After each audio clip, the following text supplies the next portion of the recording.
1971 সালে মহান মুক্তিযুদ্ধের রক্তক্ষয়ী একটি সংগ্রামের মধ্যে, যুদ্ধের মধ্য দিয়ে যে স্বাধীনতা লাভ করেছিলাম, সেবার আমাদের কমিটমেন্ট ছিল আমরা ইনসাফের একটি বাংলাদেশ গড়ব,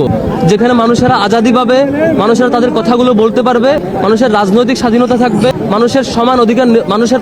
যে প্রাপ্য অধিকার সেটি নিশ্চিত হবে। সেটি মহান মুক্তিযুদ্ধের একটি বড় কমিটমেন্টের জায়গা ছিল, কিন্তু আমরা সেটি ফেল হয়েছি। সেই জায়গায় আমরা দেখেছি এই দেশে বাকশাল কায়েম হয়েছে, আমরা দেখেছি এই দেশে স্বৈরাচার কায়েম হয়েছে, আমরা দেখেছি এই দেশে গুণ খুমের রাজনীতি হয়েছে, আমরা দেখেছি এই দেশে দিন শেষে ফ্যাসিবাদও কায়েম হয়েছে। সবকিছু ছাপিয়ে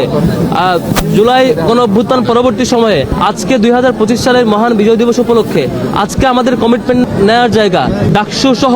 সকল ছাত্র সংগঠন এবং সকল ছাত্র জনতার কমিটমেন্ট নেওয়ার জায়গা, সেটি হচ্ছে যেই উদ্দেশ্যকে সামনে রেখে লক্ষ লক্ষ মানুষেরা জীবন দিয়েছে, রক্তক্ষয়ী সংগ্রামের মধ্য দিয়ে আমরা স্বাধীনতা পেয়েছি, সেই কমিটমেন্ট মাথায় রেখে আগামীর বাংলাদেশে ইনসাফ কায়েম করা, মানুষের অধিকার নিশ্চিত করা, কথা বলার স্বাধীনতা নিশ্চিত করা, দুর্নীতি এবং যে গুণ খুনের রাজনীতি ছিল সেটির কবর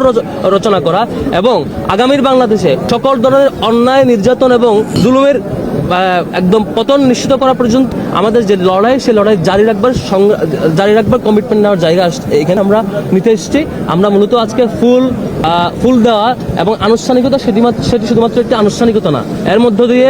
আমরা যদি কমিটমেন্ট না নিতে পারি, আজকে এত মানুষ আসার মধ্য দিয়ে এখানে যতই ফুল দিয়ে না কেন, যতই আনুষ্ঠানিকতা উদযাপন করে না কেন, কমিটমেন্ট না নিয়ে যদি আমরা আমাদের করণীয় ঠিক করতে না পারি, দিন শেষে আবারও ব্যর্থতা দিয়ে আগাবো। আজকে 54 বছর পূর্তিতে এসে ডাকসুর এই অংশগ্রহণে আমরা আবারও শপথ নিতে চাই আগামীর বাংলাদেশে ইনসাফ কায়েম করার জন্য, আগামীর বাংলাদেশে ন্যায় নীতি নিশ্চিত করবার জন্য, আগামীর বাংলাদেশে দুর্নীতিকে কবর দেওয়ার জন্য, আগামীর বাংলাদেশে সকলের অধিকার নিশ্চিত করার জন্য আমাদের ছাত্র হিসেবে যে দায়িত্ব, নাগরিক হিসেবে যে দায়িত্ব, সেটি পালন করবার কমিটমেন্ট আমরা নিতে চাই আজকের